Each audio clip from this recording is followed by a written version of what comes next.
General Understanding is brought to you by Dominion Energy's Talent Acquisition Team and Veterans Resource Group. We're proud to share our military podcast with you. We invite you to visit dominionenergy.com/military to learn more about our military programs and Dominion Energy careers to find the career you love. Welcome to General Understanding, a podcast for Dominion Energy employees, where we speak with individuals who support our military and veteran communities, and where we will recognize veteran and other military-connected employees who are helping to transform the way we do business. In today's episode, we speak with Army veteran Mike Duerr, Vice President of Development with the Student Veterans of America organization. Student Veterans of America is the premier organization helping to elevate the academic, professional, and personal development of veterans in higher education. In today's episode, we'll discuss the history, vision, and mission of the organization, understanding the GI Bill and its impact since the 1940s, and the role of a Student Veterans of America chapter on the college campus. Thank you for listening, and we hope you enjoy this episode. I'll hold your hands and you hold mine. Connect and walk ourselves up to the top. Support and power develop till we can rise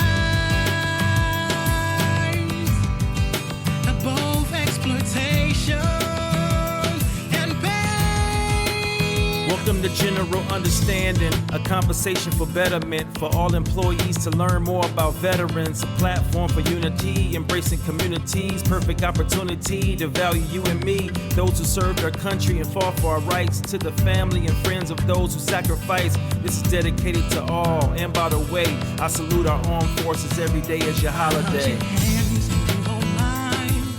Connect and walk ourselves up to the top. Support and power develop till we can rise above exploitation and pain.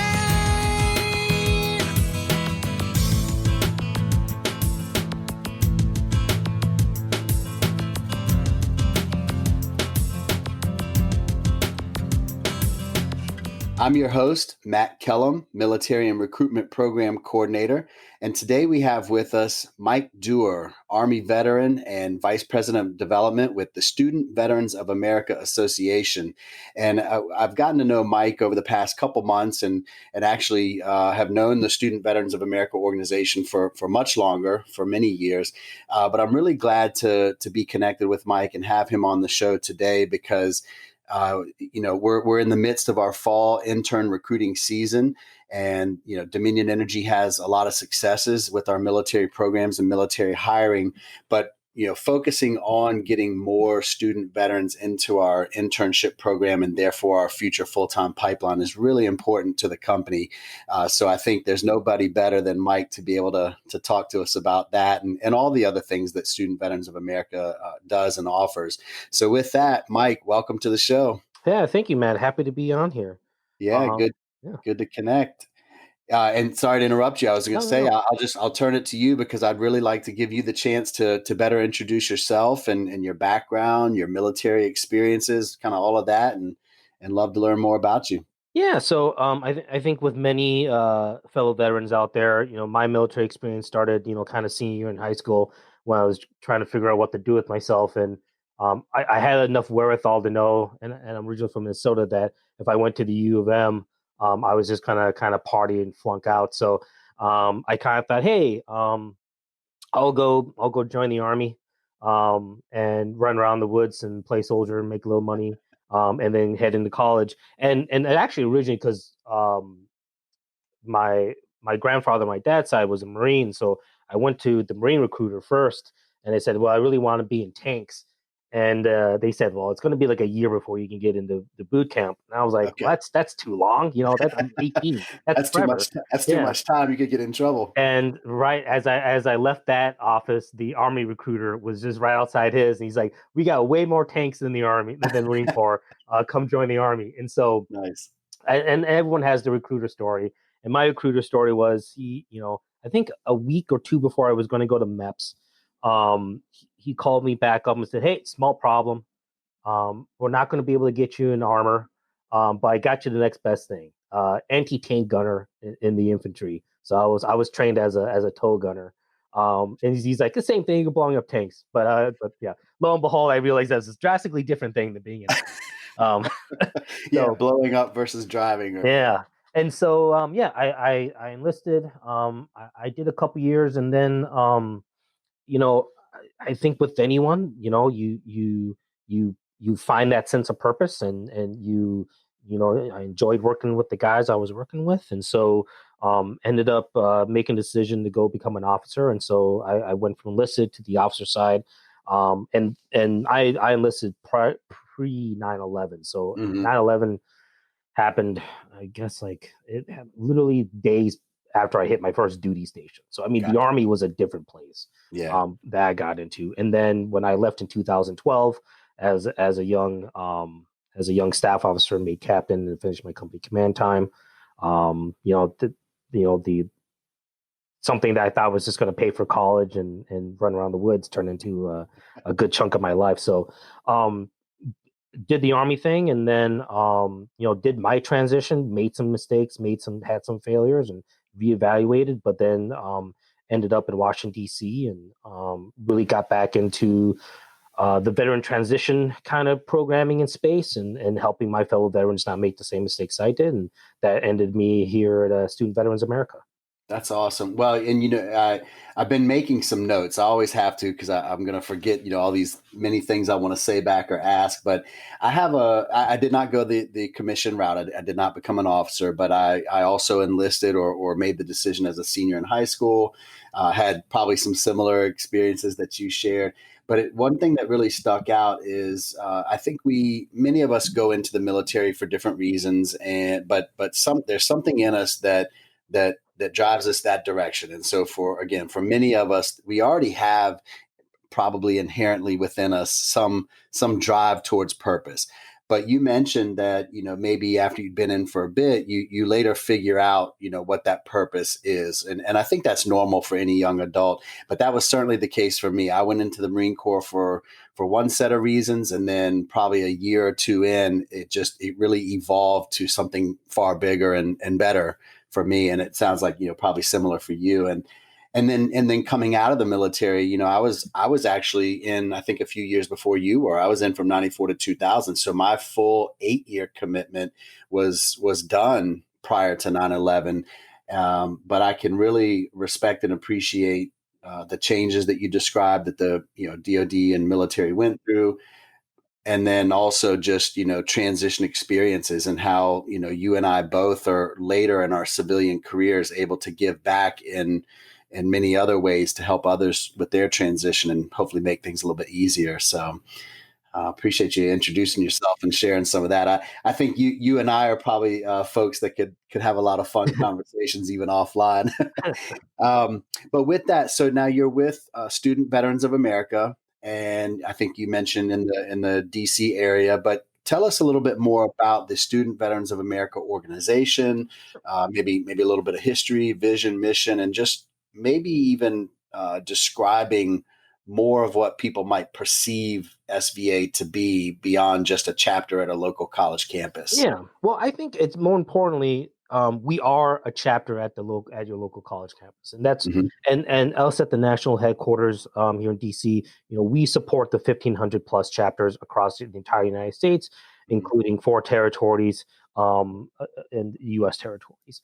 And so, we started in 2008, started by a handful of veterans in Michigan that were, did their service, now using the GI Bill to go to school, and they kind of missed that camaraderie and that sense of community. And being, a very non-traditional student in the college campus, it kind of is a solitude place for them.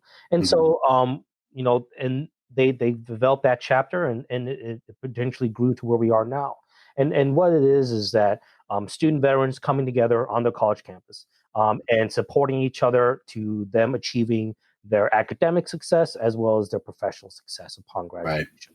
And so us at our national headquarters, we support those chapters and have that be through providing them the resources and tools to build, grow, and sustain their chapters, as well as in providing programming and events that will provide them professional development as well as academic success. And as well as, I think, really our biggest piece as well is advocating the support of student veterans and the GI Bill, up on Capitol Hill. Um, and so, oh, go ahead. Go ahead, man. No, no, I was just agreeing with you and not nodding my head. For the listeners, they can only hear us, but we can see each other. And no, I'm agreeing because just quick story. My experience: I went to Virginia Commonwealth University in Richmond, Virginia. So I did full-time college and Marine Reserves at the same time. But I wish, and this was mid to late '90s. But I wish that there was an SVA organization or chapter then for me, because for different reasons, and everyone has their own experiences. I had my high school friends, we were all going to college together, but I was also a young Marine. Mhm. And to your point, while I probably did not recognize it at the time, I was missing something. I needed some sort of connection, camaraderie, but also something to help me stay focused, because I'm not afraid to share with our listeners and you. I ended up dropping out of college because I wasn't properly connected to my courses and where that would lead me long term. I wanted to I'm the type that likes to learn and apply as I go. And so anyway, I'm just agreeing with Yeah. all the great things that SVA represents. So I'll turn it back to No, you.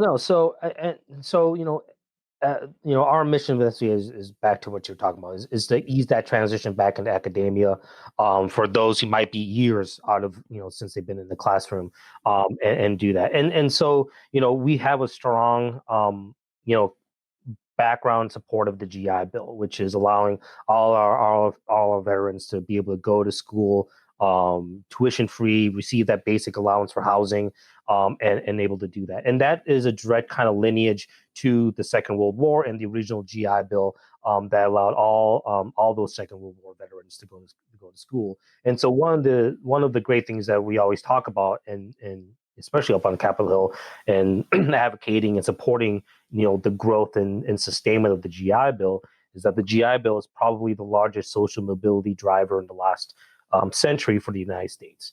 I always love giving the fact, Matt, that in 1940 we had a college-going population about 3 million students. Hmm. So in 1940, Okay. about 3 million Americans are going to college. By 1948, we had 18 million Wow. students going to college, and majority of those were veterans, were student Okay. veterans. And so, that large kind of influx of college educated Americans in our society kind of gave birth to that rising middle class that we saw in the 1950s and 1960s. Right. So we did in our research department, we did a large amount of studies, and we still do research to this day about the impact of the GI Bill. And what we kind of saw was back in that first generation of student veterans from the Second World War, was that for every dollar spent on the GI Bill, then it was a $7 return. I mean, you Wow. had presidents, Nobel Prize winners, scientists, academics, journalists that were veterans of the Second World War go and get their college education to it. I I always joke around that a student veteran was Hugh Hefner. He served as a typist in the army, and went to college off the GI Bill, and a couple years later he founded Playboy. Not getting too inappropriate, Right. Right. but you had that entire generation be able to go to college and achieve those kind of things. Well, and just to point out, I mean, yeah, you could tell some fun stories about any of our veterans. I think Walt Disney was a Marine as well. So I mean, I think point being, I don't know, I don't know how or if. I guess he was pre GI Bill, but point being is veterans have a lot of skills and talents, and when you're offering them this GI Bill benefit, they have so many more opportunities to expand upon just their natural skills or trained skills, and then grow into great business leaders, whatever that business And may be. so right now you have roughly 750,000, maybe a little bit more, student veterans using the GI Bill to go to college right now. Hmm. You have Okay. an entire generation that is looking to achieve the same thing that their grandparents did, 70 years ago. Right. And so SVA is there to support them in that. And to be honest, they are achieving great things. So one, Yeah. they're graduating at a higher percentage rate than their traditional undergraduate peers are, as well as graduating with a higher GPA. I think right now, the average GPA of just a traditional undergrad is 2.94, and Okay. the average GPA of a student veteran graduating is 3.34 GPA. And do you find, is that just maybe just maturity level? Maybe they've been in the military for 4+ years, so they're obviously from an age perspective a little more mature. What do you find, and what contributes to that So success? I'd say really, I think 50% is that they are coming in a little bit more mature. They're coming in with a little bit maybe more established work ethic. Sure. But also I think partially is just drive. Yeah. When you survey student veterans, and their number one reason why they're going to school, why they're using the GI Bill, is to gain a career, Hmm. is to go into doing what they want to do. And so they have that kind of more drive, not more drive, but just a very dedicated drive, like, hey, I'm looking to achieve this. This is what I want to do. And we also are seeing that student veterans are ending out within, I think, the first 2 years with a higher salary, average salary, about $17,000 more than what Wow. their traditional peers are making, and even more than what their non-traditional students are making upon graduation as well. So Okay. they are competitive. They are, they're using their benefits to the full extent, and getting there. As well as I think the other kind of piece that is partially, once again, social mobility. 60% Hmm. of student veterans are first generation college students.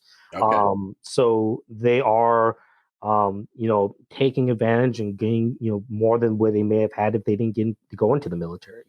Right. So that's part of the success for them as well. Yeah, and I'm glad you mentioned that, because I obviously, and I don't know that you and I knew this when we were preparing for our conversation and meeting each other, months ago. But obviously, 2020 is a very unique year, and paying close attention to how we can improve ourselves every year, but especially this year, socially and just taking care of one another and increasing opportunities, very important. And I'm really glad that you touched on, and again, this kind of gets to how the Student Veterans of America organization is really focused on all the things you're mentioning, but helping our veterans achieve more and more successes for themselves and their families.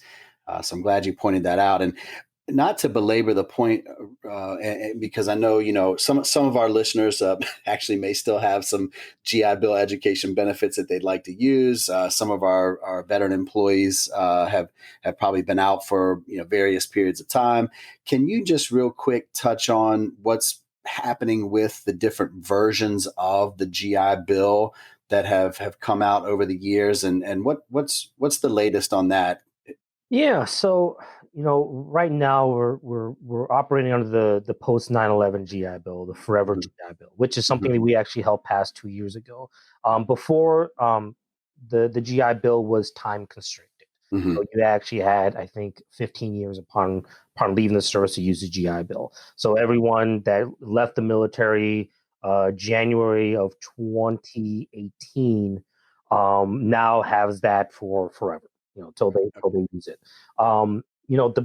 That's like one of the biggest changes. Another kind of change is the customizability. You can use the GI Bill to go to technical schools to gain certifications, if you don't necessarily want to use it to attend, a 4-year undergrad program, or even you can get your associates.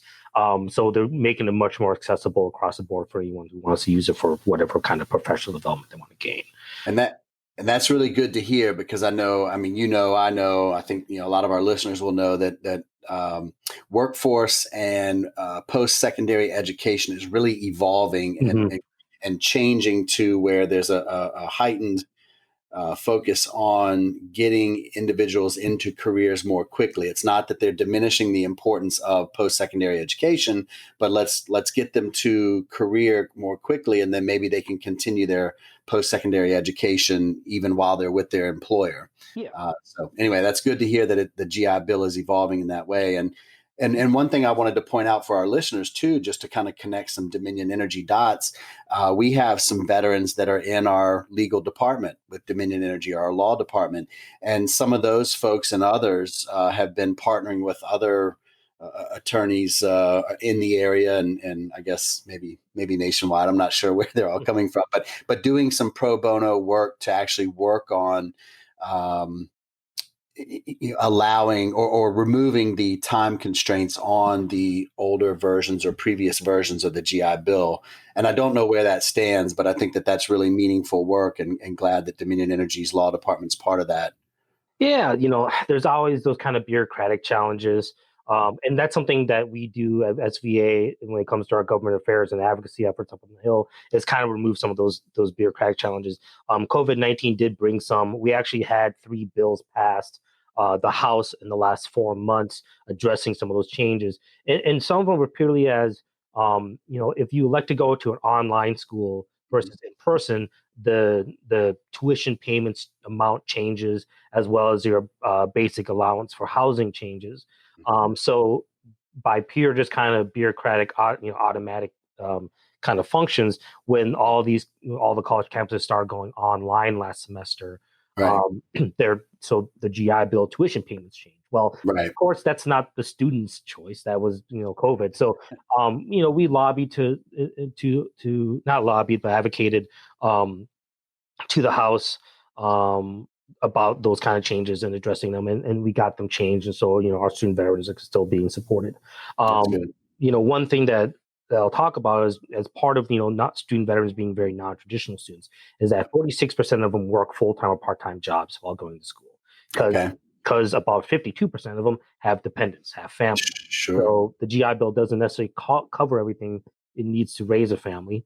And so they work. And so we actually did see through COVID, about 1 in 5 student veterans were unemployed because of it. So we knew that there was financial constraints and challenges that they have as well. And so it isn't necessarily, because a lot of times you're kind of blinded by, they get tuition paid, they get some basic allowance housing, but you kind of have a view of just a traditional undergrad, while the average age of student veterans are about 26. Yeah, and that's I'm glad you pointed that out. I mean, even though we want to continue to improve our efforts to have more student veterans joining our company, probably through our college internship program, but we can also, because of the percentages you mentioned that are not traditional college students, we can also look at these individuals for our full-time opportunities. And we try to do that when we're connecting with some of our colleges and universities and the SVA chapters there.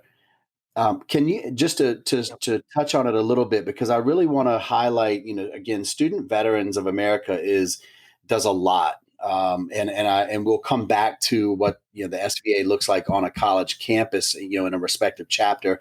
But can you maybe just briefly touch on some of the other things that SVA might be involved in or supportive of, like dispelling myths about PTS, post-traumatic stress, support of women veterans, all these different things. Can you touch on some of that? So, one thing, as we know, the military is fairly diverse and integrated when it comes to American society as a whole. And so student veterans, of course, meet that kind of demographics as well. And so, right now, as we're really doing is talking about with our chapters, the diversity and inclusion piece of where their role is or can be on the college campus. Being those advocates, being those allies, being those supporters, because they are a diverse group. Right. And so, we actually always have a strong group of women veterans take chapter leadership positions. And that's always been a common trait that they've been doing that. And so that's something that we always look at, but also as well as that we look in and want to grow and support, all the underrepresented demographics in the student body as part of the student veteran chapter and the campus. And one thing I want to mention is that when I talked about those 18 million veterans going to school on the GI Bill back in 1948, unfortunately, because of the systemic racism of that time, the majority of them were white veterans. Okay. It's an interesting fact that the GI Bill that was written in 1944 didn't have any criteria of who could use it based on race, creed, or religion. Mhm.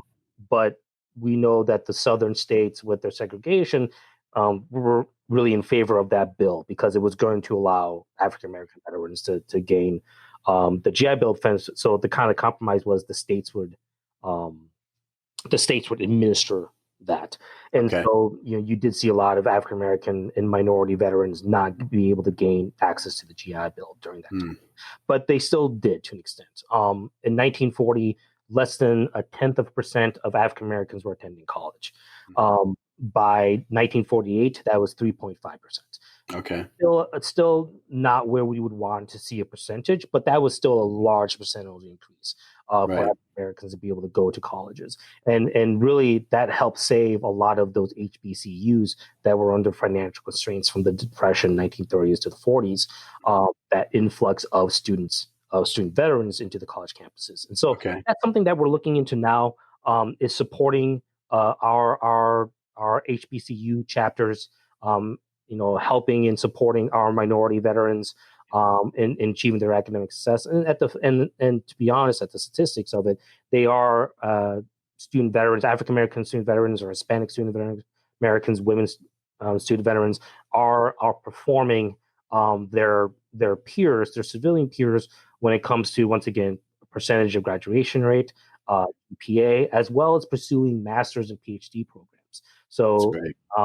that's something that we're delving more and more into, and developing and refining our programming, and support resources and tools to help them along achieve their academic success. So. I'm very glad that you took a moment to go into that a little bit more and explain some of that, because my experience from going into the military in 94 and ever since is that the military really does pay very, very close attention to diversity and inclusion. I've experienced it firsthand. I've very much appreciated the approach that at least the Marine Corps, that's all I could speak about, took. But I'm really glad to hear you give some of the historical perspective and successes as it pertains to diversity and inclusion and the positive impacts on, for example, the HBCUs even in the 40s, but that it's something that the SVA has not lost sight of. And especially it's so meaningful, as we talked about even before the show, but it's so meaningful even now. And that's really important to Dominion Energy as well. I mean, we have very close relationships and do a fair amount of partnership and giving with our HBCU partners. Of course, we have very strong military programs, which allow me and my partners to do the things that we do, like this podcast. And that is the purpose of this podcast and these conversations is we want to share these nuggets of information and highlight our partner organizations and our veteran employees, in this way. So thank you for expanding upon that. Real quick, and you've been talking about it already, but could you give maybe just a quick overview of some of what you've shared? But what does an SVA chapter look like on a campus? Just so folks know. So they are a university sanctioned student led group or chapter on the college campus. No different than any other kind of student groups that are out there. But it is comprised of student veterans, and generally they have an office and a space that they can come. They'll host events, meaning recruiting to get those student veterans who are entering college to come and join and understand what kind of resources and tools they support. So one is they're closely connected to generally their if the school has a veteran resource center, they're generally become part of that and a focal point for it. Or if the university doesn't have that per se, it may only have kind of a VA certifying official within their financial aid office, then that chapter kind of becomes then their veteran resource center for all student veterans, regardless if they're a member or not on that Right. college campus. Okay. And so all they're doing there is providing a sense of community. They want to provide that sense of connectedness, as well as then, of course, provide those programs, resources, tools to address any kind of challenges, or as well as just help them transition into schooling. Right. A lot of times what we'll see then the chapters do and we encourage is then they get more and more involved with campus community student body. They'll become more inclusive, more integrated, to let those, the student population as a whole understand who student veterans are, and what they can do to contribute, as well as help those student veterans who might feel a little disconnected, or as we always see the meme of like the Billy Madison, the old guy in the classroom, like when but then make a meaningful connection to his peers, and as well as the faculty, and let them understand. I think my generation of kind of post 9/11 veterans, um, had probably a little bit more of a struggle for integration into the college campus than veterans who are leaving the service right now. Right. And kind of the very Gen Z post 9/11 veteran. Sure. Yeah. Yeah. As I guess you could say I'm a millennial veteran. And so that's something that we always look at, and the chapters always kind of do. And so that's something that we love about the chapters, is that they are, evolving with that generational shift when it comes to veterans. Because, Hmm. veterans today are not what veterans were 60 years ago. Sure. Yeah. And so that's something that we look into as well to address.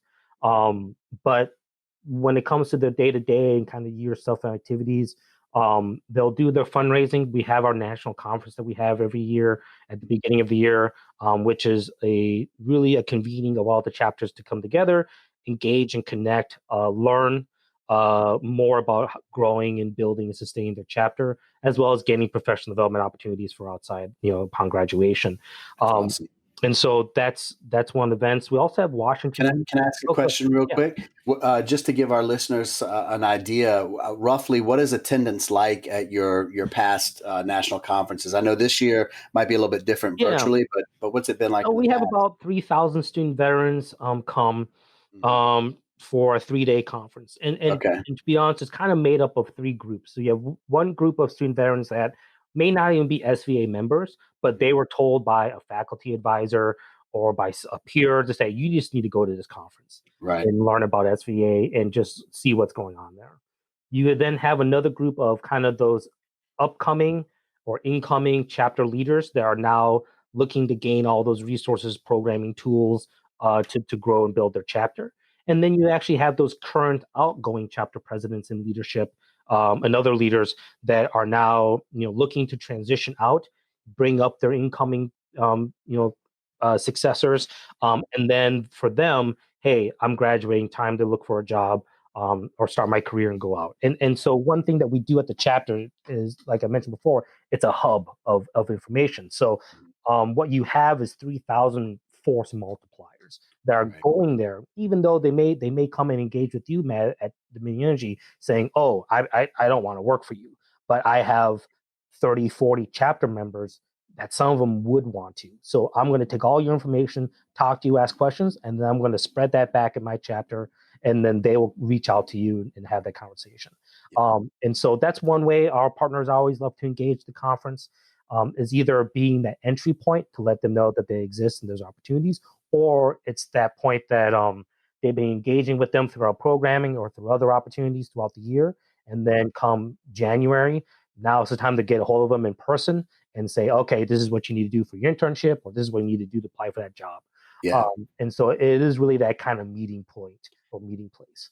We were going to get to it at some point, but I'm really glad that you talked about the national conference, because I know, Dominion Energy has participated in other student chapter conferences. So I hope that in the future, and as you and I and some of your other peers are becoming closer in relation, I hope that we have an opportunity to incrementally play some part in that national conference or attend in some way.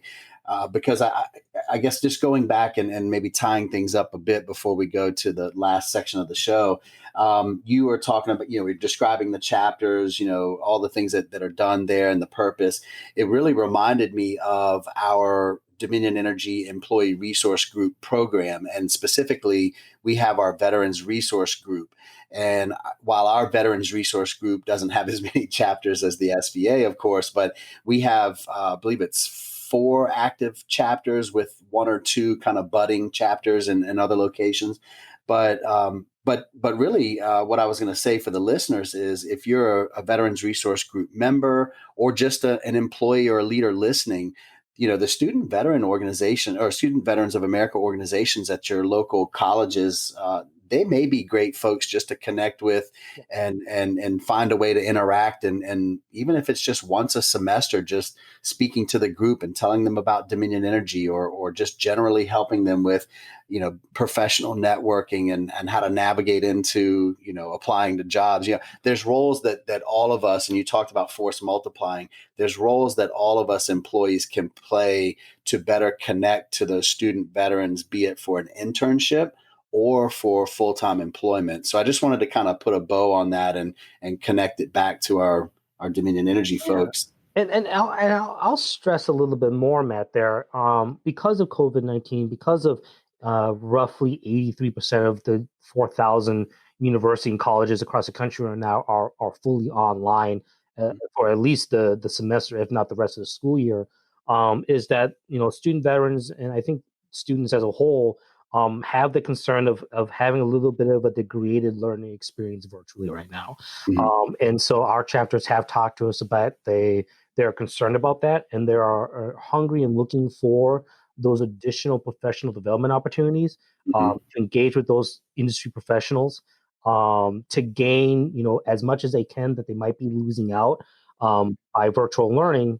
And as you kind of mentioned, with the idea of internships or fellowships, or just 2-week, whatever kind of program initiative, doing it virtually now, they're much more accessible to that. Right.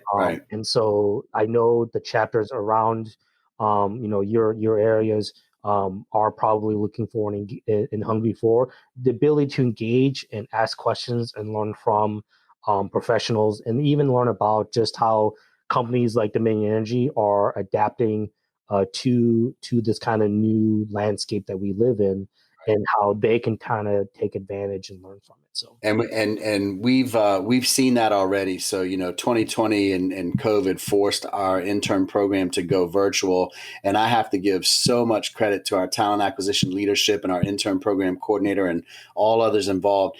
It was a great summer. I had some opportunity to interact with some of the students, virtually. It was a great summer from all things that I can see and all the reporting. And as a result, and to your point, and then we'll kind of go over to the at ease portion of the show. But to that point, we're already preparing now, of course, for our summer 2021 internship season, and we've made a really big concerted push to attract more student veterans to our programs and conferences and efforts to try to recruit them. And we've already seen some increase in interest. So that's awesome. So I'm going to switch gears real quick just due to time. But, our listeners, I hope, are becoming accustomed to this at ease portion where we just kind of wrap up and unwind a bit. And, when we were preparing for the show, we're trying to decide like what kind of funny or cool question might I ask you. And we landed on college. So tell us about your own college experience and how did that all unfold and what was that like? Yeah, so I think when I was enlisted in the Army, and I was a good specialist E4, and I was complaining about our platoon leader, as good enlisted guys do. We complain about our officers, and I remember my squad leader was just like, Duerr, like, shut up, or go become an officer. Like it's annoying me. And so once again, as a good E4, I was like, fine, I'll go become an officer. And so the Army had the program Green to Gold. You can get out of your enlistment early, go to college, and then come back in commission as an officer. Mm-hmm. And so when I was applying for the program, and it was interviewing with my battalion commander, he asked where I was going to go to school, and I didn't know. And so he told me about an officer that was a mentor to him, and that officer went to the Virginia Military Institute, and he said that he was a great guy. And if you're serious about becoming an officer and wanting to lead your soldiers, go to VMI. So I was like, sure, I'll go to VMI, not really understanding the whole aspect of VMI. So as I tell people, I replaced everything fun about college with just institutionalized hazing in a strict military regime. And so we always say it is a school you hate going to, but love coming from. And so Yep. I did, after your freshman year when you're a rat and you go through the rat line and you then become an upperclassman, it really was a great learning environment. I majored in international relations. I commissioned. I was actually able to go armor, so I became an armor officer. And this was in the middle of you know 2005, 2006, and the middle of the war, Iraq, Afghanistan, and we knew that. But when we commissioned, we're going to Iraq, Afghanistan, Yeah. and so going to a school that was purely kind of built for turning America's sons and daughters into officers for all four branches of the military, and knowing that unlike my peers who are going to be moving into the parents' basement upon graduation, I was going to become a platoon leader and I was going to go command soldiers in Iraq and Afghanistan, which I ended up doing on several deployments. And so I was grateful. I was grateful that I went to VMI. I think it made me a better officer, and that had real consequences and impact. When it came to my military career.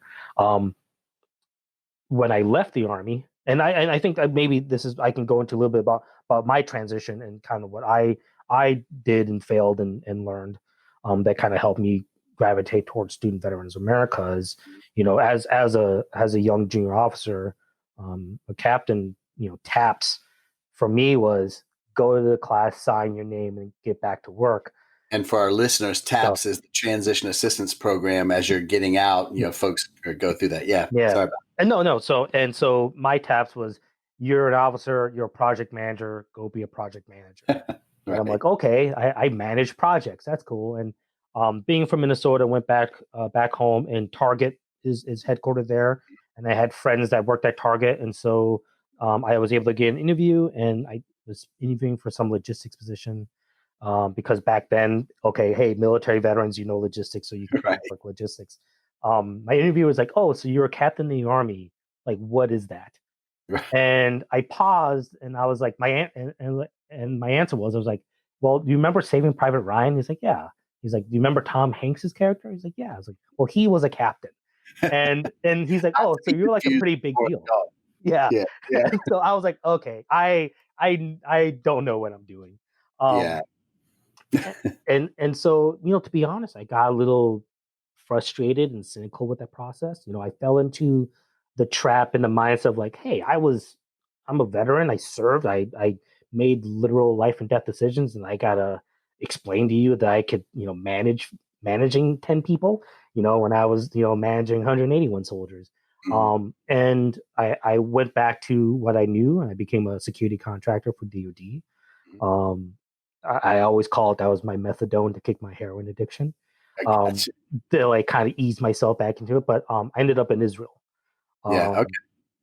And it was interesting there because, Israel, everyone serves in the military. And that was kind of a wake-up call for me, as in the sense of like veteran transition, because they don't have veteran transition in Israel. It's just part of the process. It's just part of the process. Yeah. And so, going there, and I got my master's at Tilly University there. I got really involved and started really reading up on veteran transition.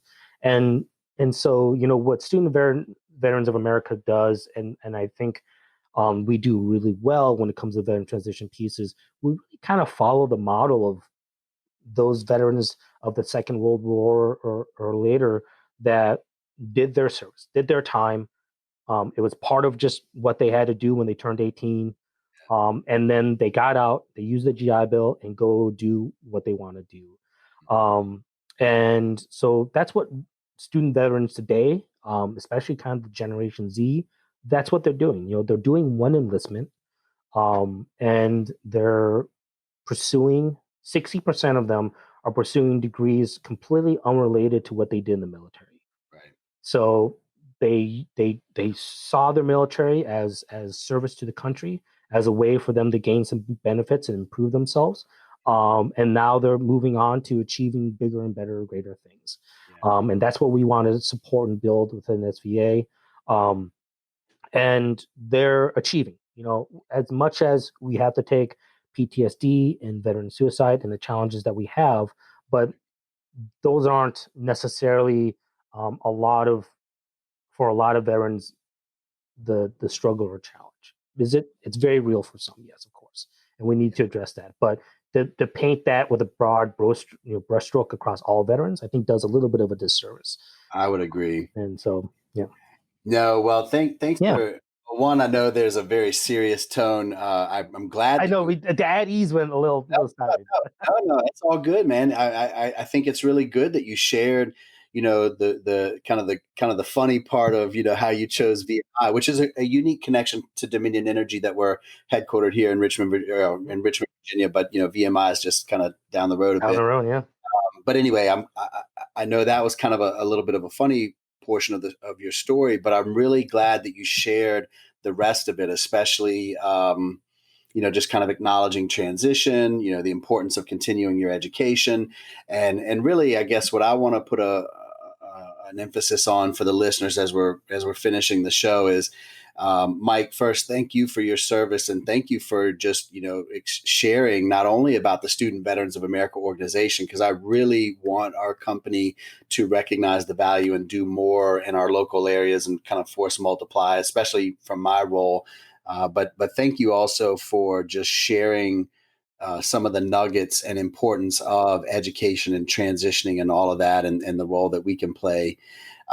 So with that, again, thank you for your service. Thanks for being on the show. How can listeners reach out to the Student Veterans of America organization and find out where chapters are located, or maybe even with you, if there's a way to do so? Yeah, no. So one, you can always come visit our website at studentveterans.org. There you'll be able to learn more about what we do in our programming, how we support local chapters. You'll actually be able to see our chapter directory and see just where our chapters are located. And that can help you. And then, of course, by all means, reach out to me, Matt. I'm sure you can share my contact information, as well as you can always reach out to us at partnerships@studentveterans.org. We'd be able to connect with you all there and provide you with any answers or information that you may have. So, but yeah, thank you so much for having me. This was really fun.